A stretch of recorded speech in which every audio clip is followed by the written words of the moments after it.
Bet the Board Podcast, NFL Week 3, Monday Night Football Edition. I'm your host, Todd Furman, joined, as always, by my esteemed colleague and co-host, the one, the only Payne Insider. But before we get into what we saw unfold over the weekend, it's the perfect time to remind you, go to FanDuel.com/BetTheBoard. Take advantage of all the generous sign-up bonuses they have available, whether it's $1,000 risk-free free bet or 30-1 odds on tonight's Monday Night Football game between the Cowboys and Eagles for all new users. Be sure to read the stipulations, but it's a great way to get in the game if you don't have a strong conviction one way or another. Payne, another great Sunday of NFL football. It rarely disappoints, and maybe the crown jewel of all unfolded Sunday night. I just had to check to see if my mic was plugged in. That would have been a fun 50 minutes if we recorded and I just wasn't actually. Yeah, especially because I can't see if your mic or my mic is plugged in. I'll hear you coming through, but it would have been a little bit uncomfortable with people listening to me drone on and only getting one side of the conversation. Sunday Night Football was pretty good. Obviously, the Packers got out to the quick start. I don't think that was overly shocking. The endgame situation there with San Francisco, you come away saying, we lost the game. We should have won it had we managed the clock a little bit better. Jimmy G snaps that ball on the touchdown to Juszczyk with 14 seconds left. Suboptimal. Not really sure what you were doing there. But at least you come away saying, Jimmy G's probably pretty confident right now. Something we hadn't seen in him, I think, the first couple weeks. Obviously, they went up and down the field on the Lions, but it didn't look like he had a ton of confidence in him last week. Had a couple errors, miscues throughout the first 3.5 plus quarters against the Packers. But that was a big drive. You could kind of just tell, like, all the weight was off his shoulders at that point. So I think that's going to be a positive moving forward, even though you didn't get the result you wanted here. And you would just hope that Kyle Shanahan in the future's a little bit better with that clock management in the late game situation. What did you make of the way the 49ers elected to go about defending Green Bay in the final 37 seconds? The Packers had no timeouts. San Francisco could essentially open up the middle of the field. And I get the concept of playing zone, but at some point, you may want to put an extra body on Davante Adams. Yeah, you should probably cover Davante Adams. Twice. So one time I get. One time, if you want to get him to midfield, I get it. But 2 times, make somebody else on that Packers roster beat you. And MVS was on the sideline. So you didn't have that additional deep threat to necessarily be worried about. You only had Davante Adams at that point and a bunch of possession receivers like a Randall Cobb or an Amari Rodgers. You got to at least make someone else beat you. Now, ridiculous throw, the first one, just right over the outstretched arms of the linebacker and before the safety. But the second one, that was just ridiculous. That was just pitch and catch in the backyard. So you have to come up with a little bit better plan of attack to defend Davante Adams in those situations, which was pretty poor. I just don't get it. And again, it's an oversimplification from a simpleton like myself that goes, you know what, if we're going to lose this game, we're going to go down fighting and we're not going to let you beat us with the 99-mile-an-hour fastball. So play zone, allow him to pick up yardage in the middle of the field, but don't let Adams be the one that slips behind you. Alas, we've seen it time and time again. Green Bay able to sneak through, grab the 30-28 victory. Unfortunate for those of us with the 49ers win total who would have liked to steal one that didn't look like it was going to be possible when they faced a 17-0 deficit early in that game. As is always, Monday football tradition around the Bet the Board offices is the good, the bad, and the ugly, and I felt like Sunday Night Football the perfect place to kick things off. But Payne, what did you see unfold yesterday that surprised you in a positive manner? Well, I think when you start things out, the biggest game of the day for me, and it's one that I was glued to, is obviously Chiefs-Chargers. And I thought there was some interesting stuff, at least early on in that game. It seems like, at least on the internet, everyone thinks the Chiefs are just absolutely done, like cooked. And that's not really what I see. It feels like there's a lot of just negative variance going on. Again, you come back week 1, it wasn't pretty against the Browns. And then you have Sunday Night Football where, again, you're up 11, 3 minutes to go with the ball at midfield in the third quarter. And then yesterday, the Chiefs came out with their hair on fire. I mean, everything that we broke down in the preview of that game came to fruition except the scoreboard, and we didn't anticipate 3 drives with turnovers ending them, right? Like, it just was very weird. The first 3 quarters, the only touchdown the defensive side of the ball gave up were on short fields. The defense, we talked about, like, hey, you could have like handpicked 2 worst offenses for Spags to face. That's who they faced in the first 2 weeks. And that this was going to be, that we'd see a little bit of an uptick. The Rams averaged 4.9 yards per play the first 3 quarters. The Chiefs were a plus 16 in net success rate over that stretch, right? They out-explosived the Rams 3-1. Chargers, you mean? Chargers, right? Yes. Sorry, the Chargers. No worries. 3-1. The run defense that everyone just kind of like thought was a sieve allowed 2.5 a carry and a 33% success rate without a single explosive run in the first 3 quarters. And you're just looking at the Chiefs. They're still the most efficient passing team in the entire league right now. So that was the most interesting game to me. I thought there was a lot of positive to take away from the Chiefs in that situation. It wasn't necessarily good, but a huge win for the Chargers on the road, right? You're a 6.5, 7-point dog. You go into Arrowhead, you kind of slay the dragon in the division, and you let them know that, hey, we're going to be here for a while. We got a young coach, we got a young coordinator, we got a young quarterback, and that this isn't your division. So you have like that huge, like, oof, we're here. And obviously the negative is that we saw Andy Reid have some complications after the game, ministered to the hospital. Let's see what that looks like. But I know you're pretty high on what the Chargers did in yesterday's game. Yeah, I'm not necessarily high on all the X's and O's that we saw because much like you, I didn't see the game unfold like a lot of people who went, oh, the Chargers were the dominant team. They essentially led that game from box to wire. No, they got the opportune turnovers, and you talk about it all the time, that all turnovers aren't created equally. And for Kansas City, they turned it over twice inside the 30 on their opening 2 possessions. I believe the next one, the Clyde Edwards-Helaire fumble, was also in plus territory.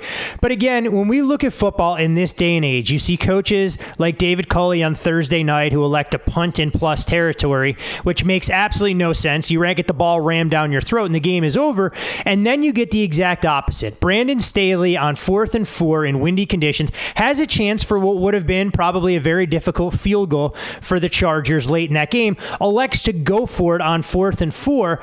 And people are blown away by some of this decision making. I mean, you and I were texting, and we'll get to the Raiders and Dolphins in a moment, but you have to play to win the game. And if you have a franchise quarterback, put the ball in his hands and allow him to go out there and make a play. I know it was a pass interference flag that I think you and I are both still trying to find the replay on, but you give your team a chance rather than punting the ball back to Mahomes or attempting a long field goal. That essentially a miss at that juncture of the game from the yard line where Kansas City would have started the possession. It was game over. So you may as well try and win it with your offense on the field. And nobody on earth respects and loves playing to win more than me. Seeing Brandon Staley be really, really aggressive was awesome. Now, I know the math said on 4th and 4, the Chargers actually had a 3.5% better chance to win had they attempted the field goal. But then obviously you get the 5-yard penalty, and it's 4th and 9. And that win rate increased to nearly 5.5% had they kicked the field goal. Now, here's what the computer doesn't tell you. There's 20-mile-per-hour steady winds, gusts up to 38 miles per hour in that game. And my point in saying that is the wind made Brandon Staley's decision. It wasn't one that took a bunch of stones, in my opinion. Kicker had already missed a PAT. With the wind, going for it was the only decision. You're not going to line up there and attempt a 50-plus yarder. I mean, only Brett Bielema punts from the opponent's 34. And the one thing we said coming into the game was it's a lot harder being a head coach than a defensive coordinator, right? The play isn't over when you're a head coach. And so there's still a lot to think about game theory-wise. And so I came away saying I thought Brandon Staley was horrific on 1st and goal. That's not a game where you have 1st and goal with 40 seconds left and somehow the Chiefs have 0 timeouts and Patrick Mahomes and Andy Reid get that ball back with the chance to win. So I thought there was horrific clock management late in that game. And again, going back to like the negative variance, and it's all over the internet. You had former referees come out and say, like, watch that Hail Mary. And I get that it's one of those situations where it's like a fourth quarter tie ball game in the NBA. Like, we're not calling fouls.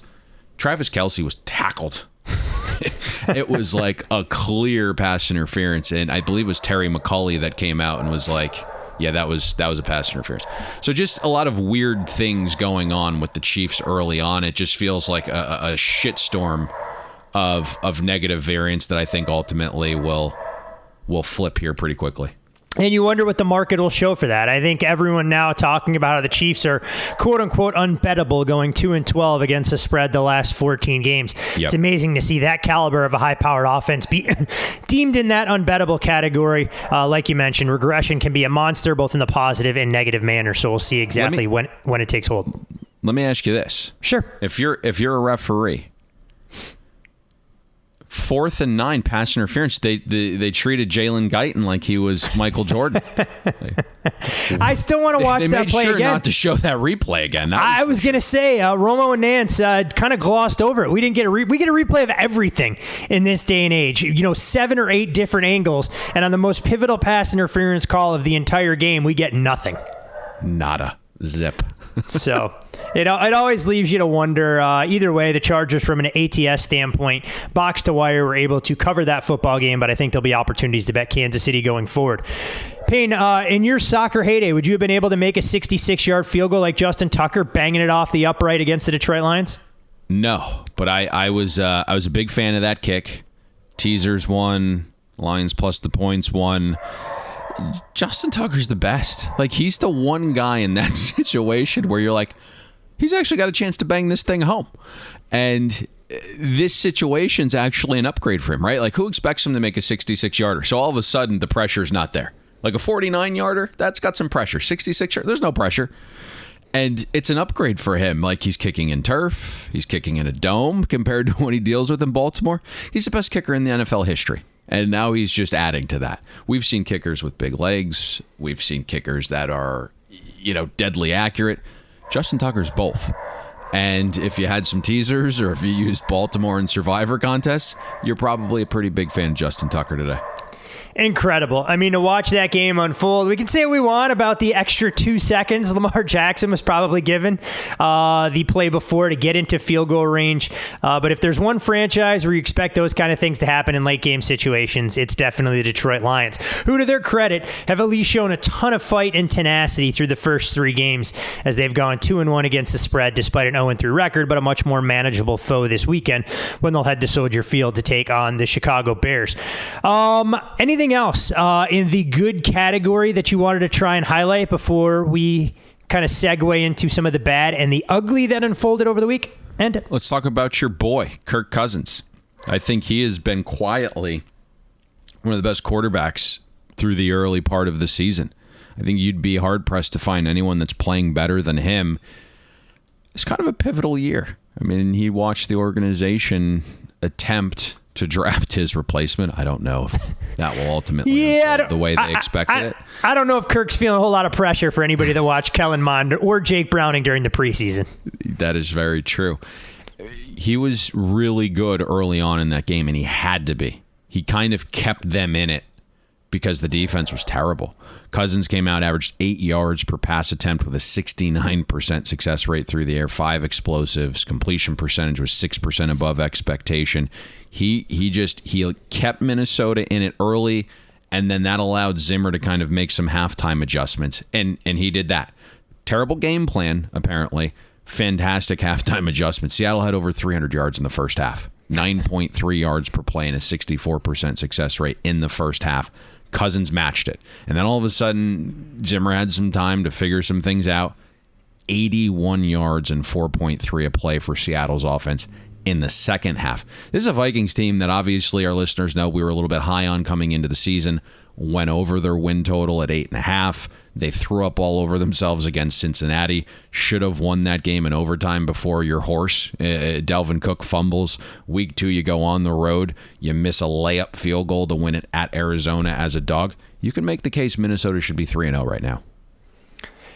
No, I don't think it's even that big a reach of a case to say that the Vikings should be 3-0. I mean, this team has shown every bit of offensive firepower that you want to see. 87 points through 3 games is the most dynamic Vikings offense we've seen since 2009, and they did it yesterday without Dalvin Cook. We saw Alexander Mattison go bonkers, but it's also the second straight game that Seattle's offense, Payne, has really bogged down, and I wonder if that provides the perfect segue into trying to talk about the bad, and this is a Seahawks team who's now blown back-to-back double-digit leads. They haven't made the adjustments at the break, and you begin to wonder how long Russell Wilson can pull this shoddy defense along before all that late-game variance we've talked about for years finally catches up to the Seahawks and they become a 7-win football team. When you look at Seattle, what they're doing offensively right now is they come out of the gates pretty strong. You have a brand new OC. It doesn't look like he has been able to adapt or adjust to what the defense is countering with in the later stages of the game. And you're also looking at an offense that's just living and dying on the explosive play right now. We also have to check on the Lockett injury, but not a lot of down-to-down success for Seattle. It's just been a ton of explosiveness through the air. The defense that we knew had some question marks coming in that we said, hey, on paper, metrically, just looking how they're built, probably at best an average type of defense. The one area where they were typically very good at in recent years was against the run. Not the best there right now either, but again, small sample size. It's just not quite clicking for Seattle. I think we've kind of been waiting for this downturn to happen. We saw it towards the end of last season. We thought the offensive adjustments would change a little bit with the short passing game, going a little bit more tempo. Just haven't quite seen the adjustments from a young offensive coordinator to this point.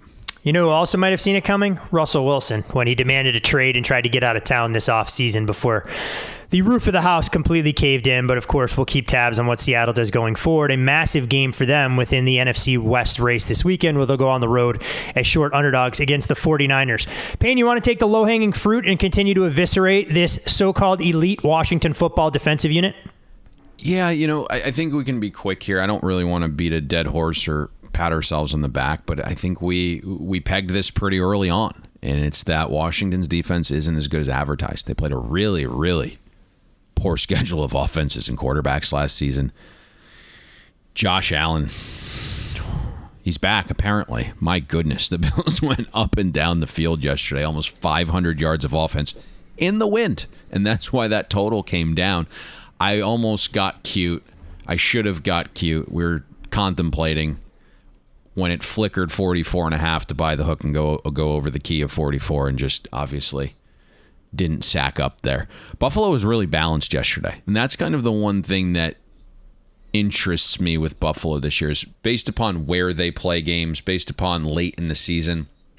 All of the other teams that they'll be competing with have a little bit of a ground game. Buffalo did not in previous seasons, and now it feels like it's a little bit better, but the key is through the air, right? I mean, 8.2 yards an attempt from Josh Allen yesterday in the win. Completion percentage 9% above expectation. 4 explosive passes. It looks like him and Emmanuel Sanders are now on the same page. But going back to the ground game, 52% success rate. We saw some explosives against Miami the week prior. But what is truly concerning is Washington's defense had 9 days to prepare for Buffalo. The defense was called out by its coaching staff, and I don't really think that was the response we were looking for from Washington's defense. Yeah, there was no preparation. I'm not sure what went on there whatsoever because they couldn't get pressure. They had chances to swing the momentum early in that game. The offense may not have done them any favors, but it's now 4 straight games that Washington has seen that stop unit get absolutely shredded, and you wonder if they can get right this weekend against Atlanta or if things will continue to head down a dark path. But for all the trials and tribulations of Washington defensively, I think those paled in comparison, Payne, to what we saw unfold in Cleveland in the Justin Fields debut. I have to be honest. We downloaded all the stuff overnight, and you wake up in the morning and it's done, and you're looking at it, and you see that box score pop up, and I'm like, I may have to run this again because something clearly is not right here. And I don't want to oversimplify this, but there's just some really basic things. Matt Nagy isn't good. Chicago might have arguably the worst offensive line in football. And I think we mentioned Joe Wood's ability as a defensive coordinator to scheme number one receivers out of the game. And Allen Robinson's really the only weapon Chicago has. The market told you what was going to transpire here, right? The Browns were a 7.5-point favorite. We saw one of the largest moves of the entire week on the under. Nothing indicated that the Bears would have success here. Now, again, I had to do a double take looking at this advanced box score. 1.1 yards per play. A 14% passing success rate. Dynamic. Justin Fields' completion percentage, 28% below expectation. He was pressured on 53% of his dropbacks. However, even when he was kept clean, his adjusted completion percentage was 31%. This isn't the preseason. Teams actually get to prepare for you. It is only one game, so I wouldn't quite panic yet. But the knock on Justin Fields in college was he was a one-read quarterback. And that is just not going to work in the NFL no matter how athletic or mobile you are. The amazing part of all of that, and again, I'm not here to root for anyone's failure. I want to see all these rookies have a tremendous amount of success when they go from college to the pros.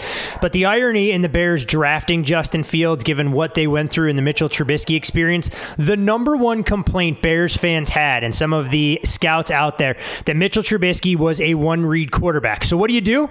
You go out there and you get yourself another one-read quarterback who couldn't throw receivers open during his time at Ohio State, and you look at Justin Fields, and again, hey, look, I might be overly critical. The only games where he really struggled were the ones he was tested by elite-level defensive schemes, whether it was Northwestern, whether it was in the college football playoff, and when Olave and Wilson didn't have 13 yards of separation working in their favor. It's a lot different in the National Football League. We'll see if he can learn, evolve, and adapt, but I'm not all that optimistic, especially when you're trying to do all of this behind, like you mentioned, the worst offensive line in the NFL.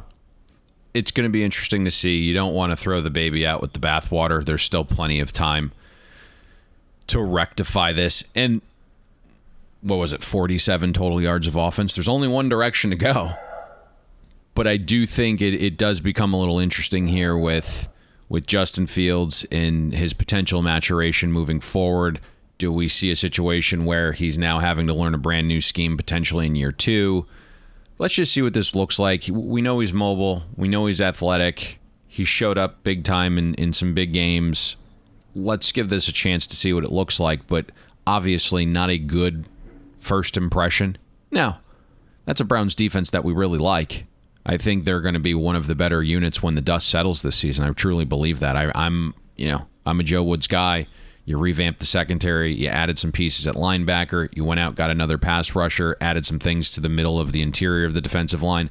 I like how that defense is built for the Browns. So this wasn't going to be a positive situation for Chicago's offense to begin with, but that was really ugly. I mean, that was, if you threw out a MAC college football team, I would have bet that they would have been able to get 47 yards in this game. Don't sleep on Dustin Crum, the star quarterback at Kent State. When you look at some of the other things that went south and did so quickly on Sunday, what would fall into the bad category before we get into the ugly department? And you don't have to pick on the Steelers yet. We'll get to them in a moment. Well, I want you to go with this because I see on the sheet here you have the Dolphins' complete performance as the bad.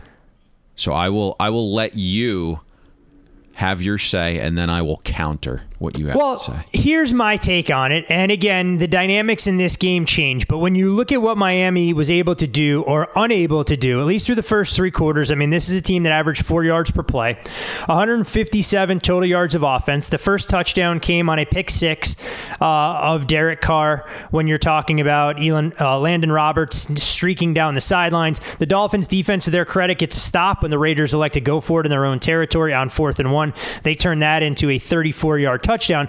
But for the most part, I mean, the Dolphins were unable to get out of their own way. I mean, they couldn't convert fourth downs. They hadn't been able to all season until the final drive. Hat tip to them for getting all of our loyal listeners to the window, you and I included, although, of course, we would have loved to cash the money line tickets as well. But They couldn't get out of some of their man concepts on the defensive side of the ball. I mean, second and 20 turned into a touchdown. I believe it was to Hunter Renfrow when the Raiders went up 25-14. They couldn't get off the field on 3rd and 13. I don't know if it's a talent issue, if it's scheme. The Dolphins went out there and fought, and they had a chance to win that football game. But to be honest, I was not all that impressed with what they brought on either the offensive or defensive side of the ball. Defensively, that's the one thing we discussed coming into the season, that we thought the defense was a little overrated. You still don't have a natural pass rusher. You have to bring the blitz to get after the quarterback, and we know that's where Derek Carr is very good. And like you, I'm watching that and saying to myself, I understand Waller's an animal, but what did we pay Jones here? Like, if Jones can't cover a tight end, what are we doing? Xavier Howard, who is a guy that I really like, but I think there is a misconception of what he is as a true cover corner versus the plays he makes. I mean, he is an absolute ball hawk. The ball just finds him. He's got a nose for it. But in terms of, if you told me, hey, who's the best corner right now that can just like man up and remove a receiver from this game in coverage, he's not it. And you mentioned the big plays before the half. It's a jump ball to Henry Ruggs, which leads to points before the break, the momentum score. And he gets just out-jumped by Henry Ruggs. You mentioned the Hunter Renfrow touchdown. That's a 3rd and 9. The ball is thrown 4 yards short of the sticks. Hunter Renfrow turns Xavier Howard into a pretzel. And so those were like the little annoying things. Now, offensively, I didn't expect an explosion here. No. The total was, 44-45 throughout pretty much the entire week. You have a Jacoby Brissett who has a much slower release and wants to push the ball downfield a little bit more, playing an offense designed for Tua, who's a quick release, short pass quarterback. The possessions in the first half, the Dolphins had 5 because you mentioned, right, the back-to-back offensive possessions the Raiders had due to the pick 6. And then one of the 5 possessions the Dolphins had only was one play because you gave up a safety. And that really is what woke the Raiders up. Like, they were just dead and buried. There was a little fight that ensued on the punt that woke the Raiders up. Then the first play is a safety. So there wasn't going to be a ton of production on 4 real drives. Most teams, just for reference, average about 12 and a half a game. But what's frustrating to me, and it's more of a general thing, Brian Flores is solid. I think he's changed the culture. He's obviously tough-nosed. He's not going to let guys run over him. He's going to hold players accountable, which I think is big when you have a professional team playing in Miami. The guys respect him. They've bought in. But where Flores has, I would say, flat out failed is finding an offensive coordinator. He's had 3 different offensive coordinators in 3 years. He brought in Chad O'Shea from New England, who was a receivers coach over there his first year. All the players bitched that the scheme was too complex. He wasn't happy that O'Shea thought he had Tom Brady at quarterback, and there's going to be a lot of checks and just intricate things within an offense, and it was just too complicated for the young guys. Then last year, he goes the complete opposite direction and hired 69-year-old Chad Gailey, and his offense was super antiquated, far too much running. He's gone. This was the year to go and find a guy that you didn't have to worry about, and instead he promoted within. He named co-offensive coordinators George Godsey and Eric Studsville. Neither of them knew who was calling plays until a week before the season. And Flores ultimately decided to go with Studville, who is a running backs coach. And so when you look at this game, it was really frustrating for me to watch. There was a stretch from the 11-minute mark of the second quarter to the 4-minute mark of the third quarter where the Dolphins had trips to the Raiders 39, 30, 48, 23, and 43.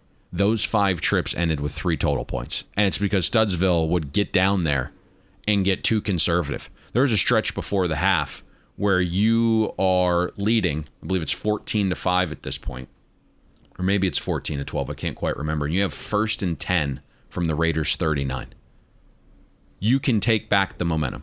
And Studsville goes run, 3rd and 9, screen pass behind the line of scrimmage. And so I just didn't get it. It was way too conservative. And then the opposite of Brandon Staley, right? We watched Flores yesterday have a 4th and 1.5 in overtime. I was going to ask you about that, 3. so I'm glad you hit on that. With 2 minutes to go, and he's getting excited about having a chance to tie the game. That was the Dolphins' best result in overtime, a chance to go back home with a tie. And, that's only happens if your kicker bangs home a 50-yarder. It was just very conservative across the board yesterday. Be interesting to see a pivotal game for two teams. A reeling Colts team comes into South Florida next weekend at 0-3. The Dolphins a chance to get back to 500 as their modest home favorites in that particular contest. And for me, Payne, when it comes to the ugly, I have to start right inside my own house with the Pittsburgh Steelers offense. Can there be anything done for this team to salvage its season?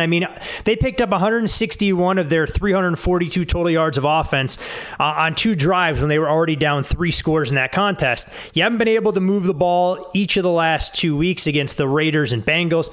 I'm not sure this gets any better for Pittsburgh, especially if they're going to be down a couple cogs in the receiving core. It doesn't, How can it be?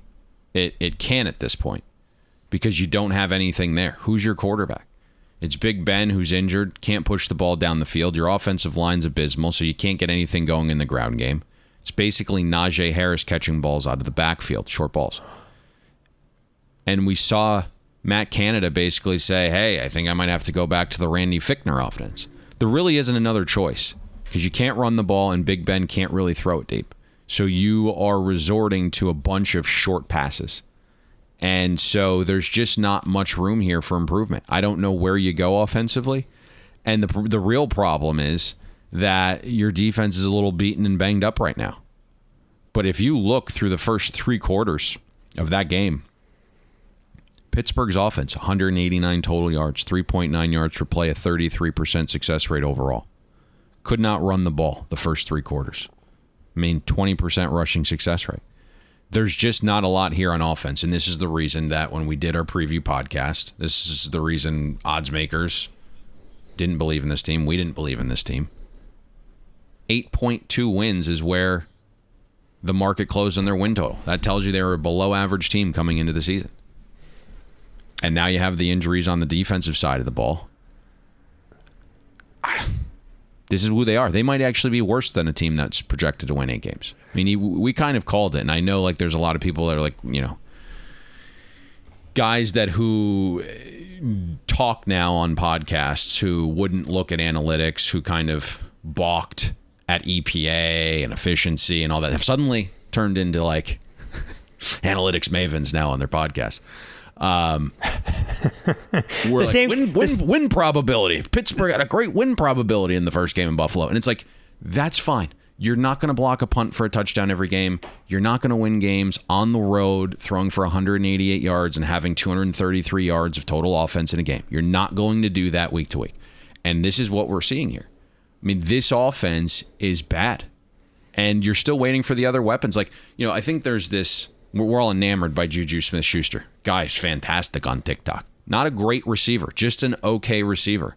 We're still looking for Chase Claypool to kind of take that next step and emerge as a true number 1, which I don't think he is at this point. And what else do you have? You have Najee Harris, who he's actually better than I thought he was. He's just, poor kid has nothing to run in front of. That offensive line's horrific again. Just throw him the ball 15 times a game. I'm perfectly fine with that. There you go. Just catch it. PPR league, 1 point a pop. It's definitely a tough watch, and you know what? And I'm not sure this is an apropos comparison, but when I watch the Steelers on Sunday, they remind me an awful lot of a college football team that has the exact same colors that plays on Saturday that people have bought into as a national title contender in the Iowa Hawkeyes, where it's all defense. You just hope the offense can do enough to get you where you need to go, and I think it's going to be a long season in Pittsburgh because unlike the Big Ten, there are teams in the National Football League that can score more than 21 points a game to go out there and put a little bit of pressure on your defense. So not sure that there is a silver lining for the men in the Steel City this football season. Before we go on to look ahead lines, wanted to make sure we covered enough of the landscape as far as the good, the bad, and the ugly were concerned. So was there anything else that stood out to you that you felt like hitting on this fine morning? I think we need to look because it'll be a game that we probably discuss Thursday, but we can kind of get there briefly. We're still seeing an offense in Jacksonville that's just ugly right now. And I actually thought that Trevor Lawrence played his best game of the season. He looked pretty good. Completion percentage was above expectation for the first time all year. 53% passing success rate. The mistakes are hurting him, right? The first interception wasn't on him. Receiver should have caught it. Gets bobbled.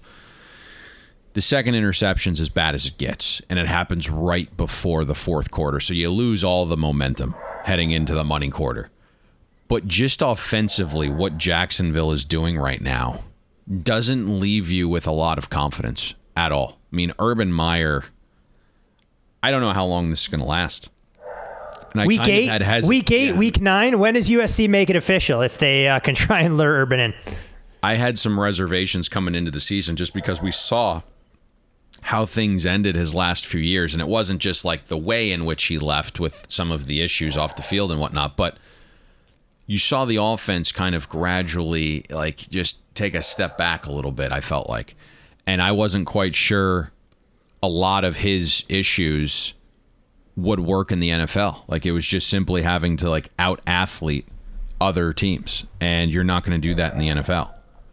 So it doesn't feel like a very complex offense. It doesn't feel like there's a lot of sophistication going on, and he's probably not putting guys in the best positions to succeed. And his poker face is just terrible as well. I mean, a lot of coaches, I admire coaches, and because I know I wouldn't be able to do it, but I admire coaches that you have no idea if the team's up 30 or down 30. And Urban Meyer's living and dying on every field goal. I mean, his team missed a field goal, and he's just out there just hands on the knees, like hats coming off, throwing the hands up. It's like you've been a coach for 40 years. Get it figured out emotionally. Yeah, I mean, there comes a time and a place where you have to keep that poker face. You have to keep that even keel disposition if you're going to succeed at this level. And let's see exactly if Urban's able to right the ship.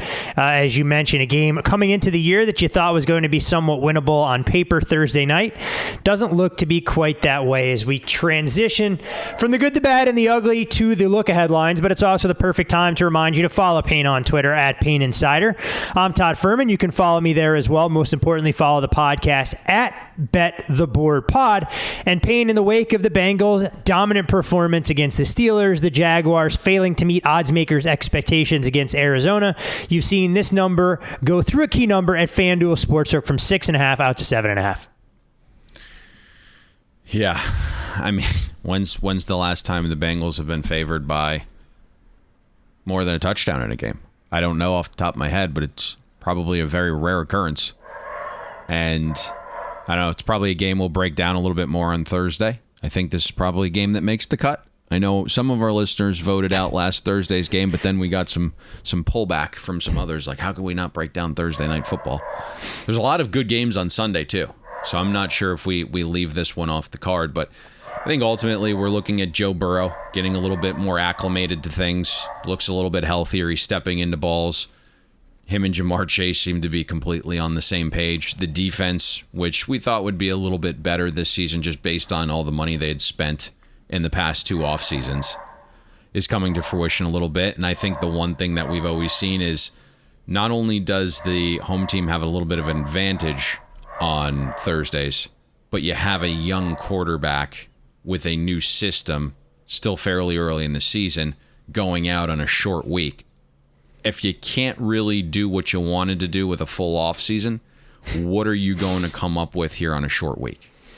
And I think that's where things get a little bit difficult. Yeah, a battle that will pit the last 2 number 1 overall picks in the draft there. Clearly a common denominator. Joe Burrow has ties to Ohio State as well. Don't think for a second from a motivational standpoint that'll be lost on the man who was able to achieve college football immortality with his time at LSU, not necessarily in Columbus.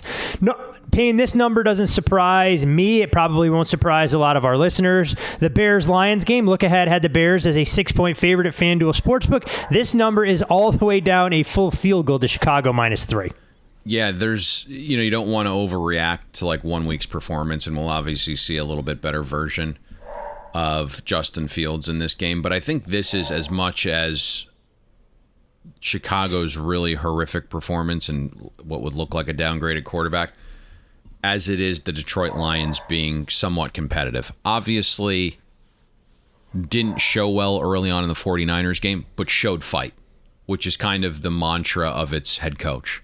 Came back, battled back, didn't sulk, fought back, covered some numbers on the back door in week 1 had you gotten the Lions at post.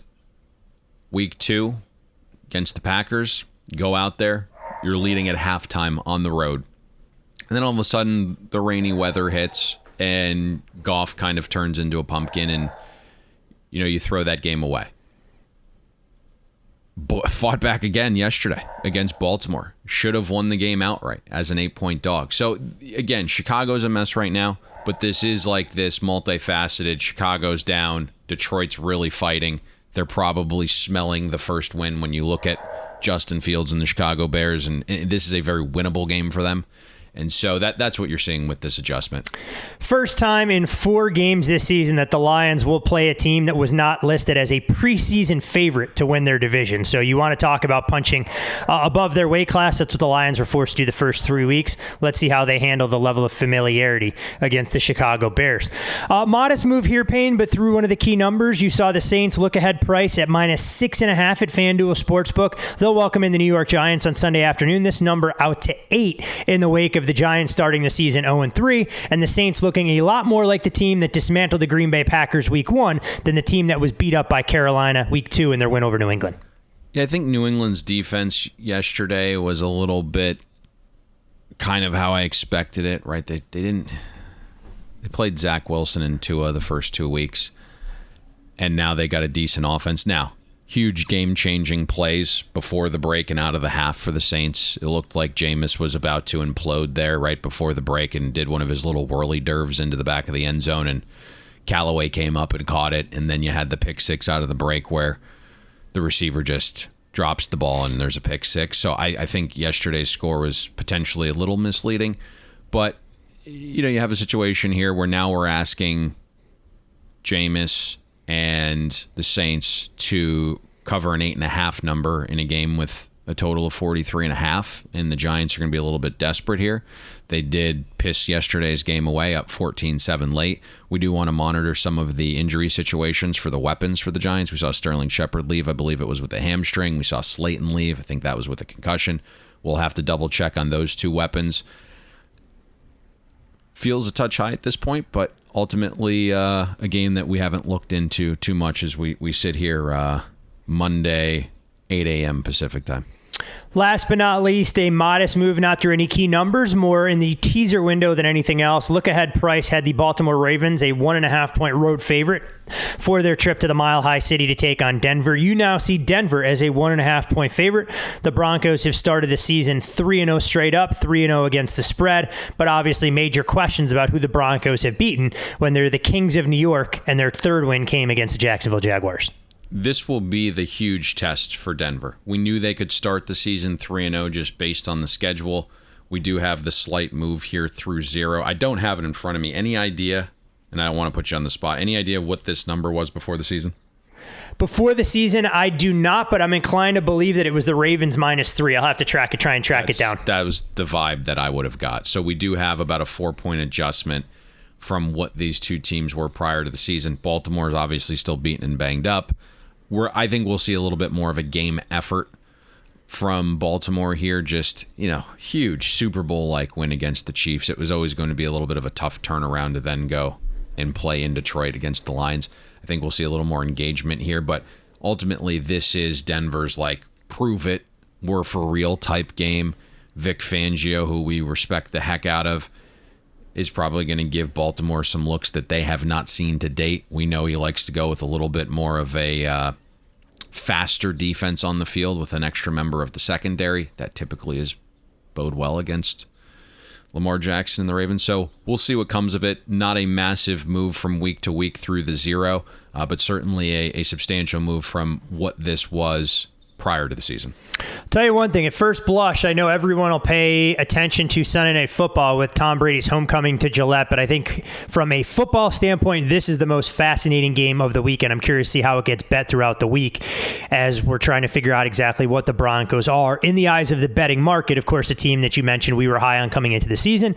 As I know all of our listeners are holding a win total ticket over 8.5. This would go a long way if we can get out of the gates with a 4-0 start. Speaking of win totals, a perfect spot to place all of your action. Of course, not win totals at this juncture, but week to week, college football, pro football, and the Major League Baseball playoffs that are right on the horizon. FanDuel.com/bet the board. Take advantage of all of the new user signups, the promotions they have there, and of course, just in time for Monday Night Football, enhanced odds of 30-1 on the Eagles and Cowboys tonight for new users. Be sure to read the rules and regulations, but FanDuel has you covered. Speaking of which, Payne, Eagles and Cowboys. NFC East showdown. These two proud franchises have combined to win a bevy of division titles when you look at the long-standing history between them. 31 of 50 since the division was formed back in 1970. The first Monday Night Football meeting between these two teams since 2008. I feel like every year it's played on Sunday night instead with Al Michaels and Chris Collinsworth on the call. You're looking at the Cowboys now, a 3-point favorite. You do have to lay a $1.20 total, and this game sits at 51.5 at FanDuel Sportsbook. Cowboys have lost 7 straight in prime time. They broke a string of 6 failed covers during that span, with their season-opening loss against Tampa Bay coming up just short there. Cowboys, of course, playing the home opener, and this an Eagles team a little bit more banged up coming into this game than what we saw last week against the 49ers when we backed them as 3-point home underdogs. Yes, they are a little bit more banged up. Some of it comes along the offensive line with the left tackle situation and Brandon Brooks out as well. Let's see what Nick Sirianni comes up with tonight. You know, the game plan against Atlanta was get the ball out quick, right? Get receivers into the game, let them make, run after the catch plays. Hurts intended air yards week 1, 3.7, lowest in the league. And then week 2, Sirianni's like, let's bomb that sucker. And Hurts' intended air yards were 14.6, most in the league. There needs to be some kind of marrying of the first 2 weeks here. Like, you can't not threaten a defense deep and, neglect intermediate passes as well. There kind of needs to be a little happiness between those two philosophies. My gut says that Philly's offense is going to have some variance from week to week. It's an offense that's really going to be predicated on like the scheme, and I'm all about scheming for opponent. You should always do that. But it just feels like if a team makes the Eagles and Jalen Hurts specifically play left-handed, so to speak, that they're going to have a hard time adjusting. Like, I'm looking at this now. Jalen Hurts has thrown 1 pass between the hash marks through 2 games. If you Ryan Day would be very impressed by that approach with a young quarterback. I mean, if you're going to study defenses and where they're most vulnerable, it's over the middle. And then you just kind of add the new NFL rules where you can't really hit anyone. The middle of the field provides opportunities the Eagles haven't taken advantage of yet. And maybe, at this stage in Hurts' development, they don't feel comfortable with him doing that. Because right now everything's being made easy for him. Sirianni's having him throw really short, or it's one-read deep throws. A lot of the offensive principles that Sirianni's using are from what he claims he saw Jalen Hurts best at executing with the Sooners and Lincoln Riley. So you just don't really know what we're going to get game to game. Obviously, Dallas's defense is dropping down in weight class here. You face Tom Brady and Justin Herbert the first 2 weeks. I'm also having a hard time gauging what the Cowboys defense actually is. I came into the season thinking that they'd be below average. And they are. They're perfectly below average right now. But they've also dealt with a rash of injuries, and they've played elite quarterbacks. So you'd think a little tiny uptick is coming, but they're also living on turnovers right now. Dan Quinn's defense has basically just been super opportunistic. 30% of opponent drives have ended in a turnover. That rate is impossible to sustain. So that's where I'm kind of struggling with what Dallas is defensively. Matchup-wise, I think when you watch this game, you're going to see Philadelphia use a bunch of 11 personnel, 3 wide sets. They've lived in that basically. 40% more 11 personnel than 12. That's a big change for them. Eagles out of that formation, 6.2 a carry from 3 wide sets. 70% rushing success rate. A lot of that is Jalen Hurts creating that extra man advantage in the box. Dallas defensively has struggled stopping the run from that formation. Allowed 5.4 a carry, 67% rushing success rate, defending 11 personnel runs. So schematically, there is a little bit of an edge here offensively for the Eagles. Although you just have 2 data points, a guy like DeMarcus Lawrence out for a game like this is huge. We know he's good getting after the quarterback, but he's really good setting the edge and containing things outside. That could be an issue. We could see some play action from Jalen Hurts tonight. He's been terrible doing it, which is odd. But let's see if Sirianni dials that up, because Dan Quinn defenses have been super susceptible to that over the years. I could see Philly throwing on early downs if they're smart. Dan Quinn has some tendencies he should probably try and break, but very low blitz rate on early downs in Atlanta. So, of course, the Cowboys' blitz rate is well below average on first down as well. It's really above average on third down. So I think, again, throwing on early downs would be smarter for Sirianni to kind of keep Jalen Hurts comfortable. Dallas didn't blitz Herbert a single time on first down last week. When you think about Philly being without its left tackle, Jordan Mailata, and then again, Brandon Brooks is also out at guard. Probably makes sense to throw in early downs as well to avoid the late Dan Quinn blitzes on third. Get the ball out quick. Let receivers and running backs make plays against Dallas's defense. Right now, Dallas is 26th in team tackling grade. So, get the ball out, right? Just let those guys make plays. Randy Gregory's back tonight. That's a positive, I guess, for Dallas's defense. You still have a couple depth guys out along the line in Armstrong and Watkins. I would assume that Quinn is going to keep Parsons at defensive end in this wild boar role. Parsons is really quick, right? Registered 8 pressures last week against the Chargers. The other fun matchup to look for here is the Bama guys going at each other, Devontae Smith and Trayvon Diggs. Diggs has started pretty well. He's been targeted 14 times on 101 coverage snaps, only allowing a 43 passer rating on those targets. Devontae Smith is the clear-cut number 1. 25% target share week 1, 29% target share week 2, but because the passing game wasn't very controlled against San Francisco, only 2 of the 7 targets Smith caught, and only 2 of the 7 were actually deemed catchable. So I think you want to get him involved in the game a little bit early on, not necessarily on 50-yard deep routes. Just get him submerged into the game early, and I think you might have some success offensively here for Philly. When you look at things unfolding on the other side of the ball, of course, this is Dallas's strength. We've seen them use 2 backs to start the season. Tony Pollard, of course, going over 100 yards. And you don't put me in the camp of folks that think he's ready to be a lead back, because Ezekiel Elliott, still a better receiver, in my opinion, and blocker in terms of operating from that position. Dak Prescott, of course, not going to have his full complement of weapons. Michael Gallup put on short-term IR. Amari Cooper will be out there, but he's extremely banged up. When you look at the Eagles defense so far this season, Payne, they've allowed just 2 touchdowns on 20 drives, but they haven't really played what I would deem to be elite caliber offensive units like they're going to see here. Yes, San Francisco is above average, but they were sleepwalking at least early on in that game, and the Falcons are still the Falcons. Zeke is a good blocker. Do you think fantasy owners are going to their commissioner in the league and saying, "Hey, man, we'd like to add a PPR point for blocking"? Fantasy owners are probably not real happy with Zeke's usage in terms of his real football world potential versus what he's doing to accumulate statistics. The weird part is he's in really good shape too. So this feels like we're potentially on the downtick here of his career, which is durability. I believe keep him fresh, right? Keep him fresh. I'm always interested to see what Jonathan Gannon comes up with defensively. He is, to me, really good at what he does, and I think he was the hidden gem in Indianapolis, and he did far more than the job title suggested, and it's pretty clear the Colts defense has missed him through 3 weeks. Now, unless Gannon keeps coming up with game plans that are winners every week, we'll probably see the Eagles defense regress from what they've done the first 2 weeks. And you hit this perfectly. It's that their secondary hasn't really been tested yet. They got Matt Ryan, who's learning a brand new system in week 1, and Ryan's got the lowest completed air yards in the league through 3 games. Last week it was Jimmy G, still kind of searching for confidence, but also another dink and dunk short passing offense.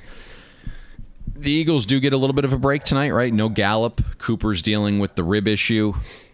But, I mean, just when I look at this, it'll be interesting to see what Gannon does defensively, because through 2 weeks, he has kind of played back in coverage and made offenses just methodically move the ball. He's not a guy that sent a lot of blitz. Sent blitz 9% of Matt Ryan's dropbacks, a shade less than 8% on Jimmy G's dropbacks.